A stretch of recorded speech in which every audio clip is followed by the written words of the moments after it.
આજના પ્રાકૃતિક કૃષિ પરિસંવાદમાં મંચ ઉપર ઉપસ્થિત મહાનુભાવો, સામે બેઠેલ અધિકારીઓ, ખેડૂત ભાઈઓ અને બહેનો, આજે આપણે પ્રાકૃતિક ખેતીમાં જે પંચસ્તરીય મોડેલ છે એનો બહુ મહત્વનો ભાગ ભજવતો હોય છે, એના ઉપર આપણે વાત કરવાની છે. પછી પ્રાકૃતિકના 5 આયામો જે છે એના ઉપર પાછળથી ઉપેશ કુમાર સાહેબ વાત કરવાના છે. એટલે હાલ આપણે જે પંચસ્તરીય મોડેલ કેમ જરૂરી છે, એને કઈ રીતે આપણા ખેતરમાં લાગુ કરવું, કઈ રીતે આપણે એને વાવેતર કરવું, એ ખૂબ અગત્યનું છે. સામાન્ય રીતે શું હોય છે કે આપણે જે સિઝનલ એટલે કે ઋતુ પ્રમાણેની ખેતી કરતા હોઈએ, આ વખતે ઘઉં વાયા તો 3-4 મહિના પછી ઘઉં વાટી દેવાના છે, એટલે આમાં કંઈ વાંધો આવતો નથી કે એક ટાઈમે તમે ચૂક કરી જાઓ તો. પણ પંચસ્તરીય મોડેલમાં એવું છે કે આમાં તમારે જુદા જુદા લેયર બનાવવાના છે અને એના આધારે તમારે પાકની પસંદગી કરવાની છે. એટલે એકવાર જે પાકની પસંદગી કરશો, એ અમુક પાક એવા હશે કે જે લાંબા સમય એટલે કે 25 વર્ષ 30 વર્ષ આટલે સુધી ચાલવાના છે. તો એ ખૂબ અગત્યની વસ્તુ છે. પહેલા તો આપણે સમજી લઈએ ખૂબ ટૂંકમાં કે આપણે પંચસ્તરીય મોડેલ છે શું. એના નામ પ્રમાણે એના ગુણ છે. જેમ એનું નામ છે કે પંચ સ્તર, એટલે 5 પ્રકારના સ્તર બનાવવાના છે. તો સ્તર એટલે જુદી જુદી હાઇટના, જુદી જુદી પ્રકૃતિના એવા 5 પ્રકારના જે વૃક્ષો હોય એના આપણા ખેતરમાં અલગ અલગ રીતે આયોજનબદ્ધ રીતે ગોઠવી અને વાવેતર કરવાનું છે. હવે વાત કરીએ પ્રથમ સ્તરની. તો પહેલા સ્તરમાં આપણે જે ઊંચા ફળ પાકો હોય એનું વાવેતર કરવાનું છે. એમાં તમે આપણા વિસ્તારને અનુરૂપ આંબો છે, ચીકુ છે, ખજૂર છે, આંબળા છે, એ જેની હાઇટ વધારે, ઊંચાઈ વધારે પકડતી હોય એવા ફળ પાકોનું વાવેતર કરી શકો છો. ત્યારબાદ બીજા નંબરની જે હરોળ આવશે એમાં તમે જે એના કરતાં ઊંચા જે વૃક્ષો પસંદ કર્યા એના કરતાં થોડી નીચી હાઇટમાં હોય એવા અને જેની કેનોપી એટલે કે જેની પાકને આપણે કટિંગ કરી અને મેનેજ કરી શકીએ એવા આપણે વાવેતર કરવાનું છે. તો એમાં આપણે લીંબુ છે, જામફળ છે, દાડમ છે, પપૈયા છે કે જે વધારે જગ્યા રોકતા નથી અને વધારે હાઇટ પણ પકડતા નથી, તો એવા ફળ પાકોની પસંદગી કરવાની છે.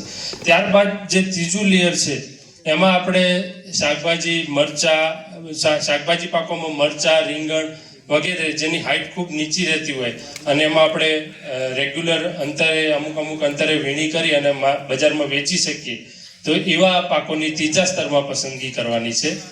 ચોથા સ્તરમાં આપણે વેલાવાળા પાકો રાખવાના છે.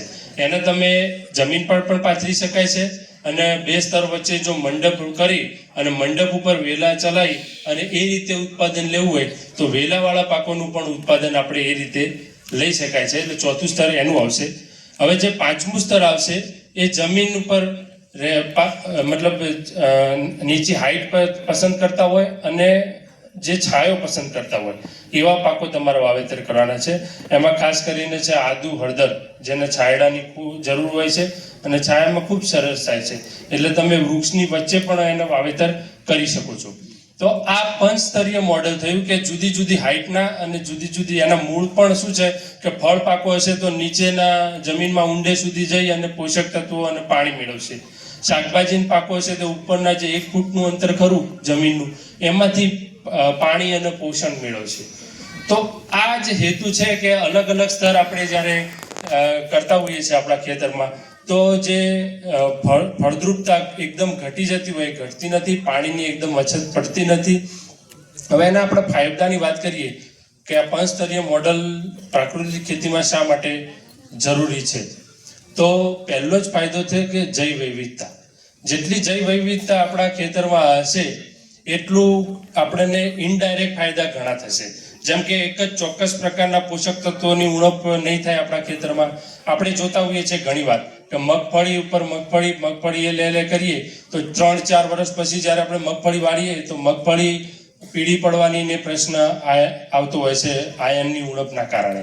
તો એકના એક પાક વારે વારે લઈએ છીએ તો એના કારણે ચોક્કસ પ્રકારના પોષક તત્વો આપણા અંદર ઘટી જતા હોય છે. એટલે પ્રાકૃતિક ખેતીનો જે સિદ્ધાંત છે પોષક તત્વો બેલેન્સ જળવાઈ રહેવું જોઈએ એ આમાં લાગુ પડે છે.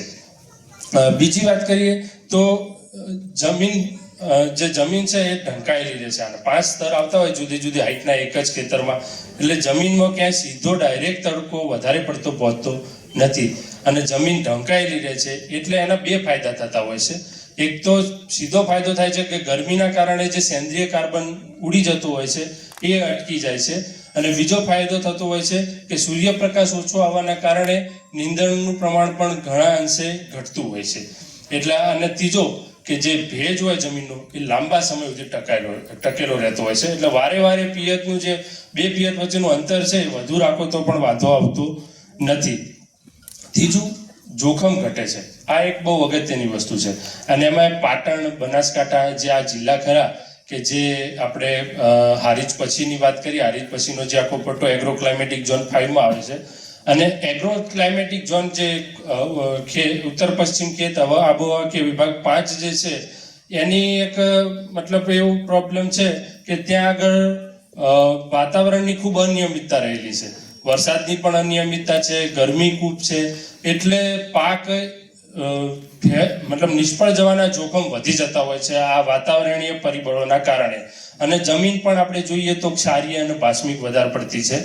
એટલે આવી પરિસ્થિતિમાં જો એક જ પાક લેશો અને માનો કે એ પાકને જરૂરી વરસાદ ન પડ્યો તો એ નિષ્ફળ જવાના ચાન્સ વધી જતા હોય છે. એની જગ્યાએ જુદા જુદા પાકો હશે તો એક પાક કદાચ નિષ્ફળ જશે તો બીજા પાકમાંથી પણ આવક આપણે મેળવી શકીશું. એટલે જે આપણા નિષ્ફળ જવાનું જોખમ છે એ ઘટાડી શકાય છે.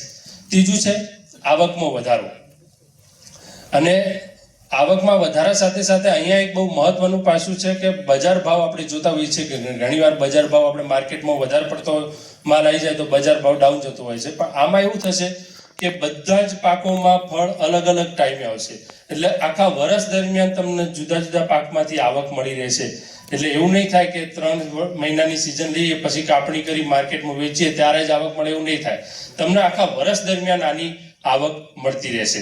એટલે આની એક ખાસિયત એ છે કે વર્ષ દરમિયાન આવક મળે છે અને બધા જ પાક જુદા જુદા ફળ આપતા હોવાથી માર્કેટનું જોખમ પણ કંઈક અંશે આપણે નિવારી શકીએ છીએ. આ ઉપરાંત પાણી સંરક્ષણ, આનો એક બીજો, જ્યારે આપણે પંચસ્તરીય અથવા તો પ્રાકૃતિક ખેતીમાં જતા હોઈએ તો ઘણા લોકો આ વસ્તુનો બહુ ખેડૂતો અવગણતા હોય છે, પણ એને અવગણવી નહીં. આ વસ્તુ બહુ અગત્યની છે, પાણી સંરક્ષણ. કેમ કે આપણા ખાસ કરીને પાટણ જિલ્લા, હું તો આ જિલ્લાનો વતની છું એટલે મને બહુ આ જિલ્લા પ્રત્યે લાગણી છે. એટલે કહું છું કે આપણે છેલ્લા વરસાદની આપણે પેટર્ન જોતા રહીએ છીએ, ઘણી બધી ચેન્જ થતી રહે છે, અને વરસાદનું પાણી વહી જતું અટકાવવું એ આપણે તો ખાસ સમજવાની જરૂર છે. જે મિત્રો પ્રાકૃતિક ખેતી કરતા હોય એમને ખાસ પોતાના ખેતર ઉપર પાણી વહી જતું અટકાવી અને પોતાના ખેતરનું પાણી જે નીચાણવાળો ભાગ હોય ત્યાં ખેત તલાવડી બનાવી અને સંગ્રહ કરી અને એમાંથી જ જો ખેતી કરવામાં આવે તો એના બે ફાયદા થશે. કે એક તો વરસાદનું પાણી હશે એટલે એમાં કોઈ ક્ષારનું કે એવું કોઈ પ્રમાણ હશે નહીં, અને કુદરતી પાણી આપણે બધા જાણીએ જ છીએ કે આપણા પાક માટે સારું રહેતું હોય છે. અને તમારે જ્યારે પાણીની ઉપલબ્ધતા ના હોય ત્યારે એકઠા થયેલા પાણીથી તમે વધારાનું મતલબ જીવન બચાવ પિયત આપી અને પાકને બચાવી શકાય છે. આના માટે અમે અમારા સૂકી ખેતી સંશોધન કેન્દ્ર રાધનપુર ખાતે, જયશંકભાઈ અને રતવીરભાઈને તો ખબર જ છે કે ત્યાં આગળ અમે બહુ ઉત્તમ મોડલ બનાવ્યા છે પાણી સંરક્ષણ માટેના. અમારે થોડી ટૂંકી ખાલી વાત કરી દઉં અને પછી લાભ આના ફાયદા જણાવીને આપણે વાત પૂરી કરીએ. અમારું જે બિલ્ડિંગ છે, અમારું સૂકી ખેતી સંશોધન કેન્દ્રનું, એ બિલ્ડિંગનો એરિયા 1000 સ્ક્વેર મીટર છે. એ બિલ્ડિંગનું અમે તમામ પાણી છે, વરસાદી પાણી, એને પાઇપલાઇન દ્વારા કનેક્ટ કરી અને તળાવ સુધી પહોંચાડ્યું છે. હવે આપણે જાણીએ છીએ કે આપણું ઘર હોય એટલું અમારું બિલ્ડિંગ છે, એનું 1000 સ્ક્વેર મીટરનું ધાબુ છે, તો એમાંથી વર્ષે તમે નહીં માનો 5 થી 6 લાખ લીટર 5 લાખથી 6 લાખ લીટર પાણી કોઈ પણ જાતના લોસ વગર સીધું પાઇપલાઇન દ્વારા તળાવમાં પહોંચે છે. અને એમાંથી અમે પછી ટપક દ્વારા શિયાળુ પાક લઈએ છીએ. અને આ મોડલ જીવંત કાર્યરત છે. જે રીતે માન્ય કલેક્ટર સાહેબે કીધું કે ખેડૂત હોય કે કોઈ પણ હોય, વિસ્તરણનો એક નિયમ છે, સીઈંગ ઇઝ બિલીવિંગ. દેખીએ તો આપણને વિશ્વાસ પડે. એટલે અમે ખેડૂતો માટે જ મોડલ ઊભું કર્યું છે. ખેડૂત અહીં જોશે તો આ અપનાવશે. એક એ કર્યું છે. બીજું અમે કર્યું છે, અમારી પાસે એક જૂનો કૂવો છે, તો જૂના કૂવામાં પાણીના સ્તર ખૂબ નીચા જતા રહેતા અને પહેલા મીઠું પાણી આવતું હતું, પણ હમણાં થોડા વર્ષોથી ખારું આવતું હતું. તો તો બીજા બિલ્ડિંગનું પાણી અમે કૂવામાં ઉતાર્યું છે. એટલે જે મિત્રોના ત્યાં જૂના કૂવા હોય અને જો એ માટી અને પથ્થર નાખીને બંધ કરી દેતા હોય તો એક આ વસ્તુ ખાસ ધ્યાન રાખજો કે જો એને આપણે રિચાર્જ કરીશું તો જમીનમાં વરસાદનું પાણી સીધું ઉતરશે. જમીનના મુખ છે, જમીનના છિદ્રો છે, એને આપણે બંધ કરી દઈશું અને પછી કહેવું કે અમારે દર ફેર કોલમો ઉતારવી પડી તો હજુ ઉતારતા જ રહેવું પડશે. એટલે જેમની પાસે એટલીસ્ટ કૂવા ઉપલબ્ધ છે એમને તો ખેતરનું વધારાનું વરસાદી પાણી સરખી રીતે ફિલ્ટર કરી અને કૂવામાં જાય એના માટે પણ અમે ત્યાં અમારા મોડેલ તૈયાર કર્યું છે. અમારું જે 20 હેક્ટરનું ફાર્મ છે એ 20 હેક્ટરમાંથી અમે વરસાદનું એક પણ ટીમ્પું ફાર્મની બહાર જવા દેતા નથી. 3 તળાવ છે, 3 તળાવમાં અથવા તો કૂવામાં એકઠું કરીએ છીએ. એટલે પાણી સંરક્ષણ એક ખૂબ બાબત છે. બીજું વાત કરી કે જ્યારે પણ ખેડૂતો આ પંચસ્તરીય મોડેલ અપનાવતા હોય ત્યારે પોતાના વિસ્તારમાં જે પંચસ્તરીય મોડેલો કરતા ખેડૂતો ઉપલબ્ધ હોય અથવા તો પ્રાકૃતિક ખેતીમાં જુદા જુદા પાકો લેતા ખેડૂતો ઉપલબ્ધ હોય એમની એકવાર અવશ્ય મુલાકાત લેવી જોઈએ. એનું મુખ્ય કારણ એ છે કે ઘણીવાર આપણે સાંભળતા હોઈએ કે આ પાક આપણા વિસ્તારના અનુરૂપ જે પાકો હોય એ પાકોનું જો આપણે યોગ્ય રીતે વાવેતર કરીએ તો જ આપણને ઉત્પાદન પણ સારું મળશે, એનો વૃદ્ધિ વિકાસ સારો થશે અને એનું માર્કેટ પણ મળી રહેશે. પહેલા કેવું હતું, વચ્ચે એક ઉદાહરણ આપી દઉં. મેં સાંભળેલું ઉદાહરણ છે કે એક ગામમાં ખેડૂત હતા. ત્યાર તો ટ્રેક્ટરો નહીં, બળદનો જમાનો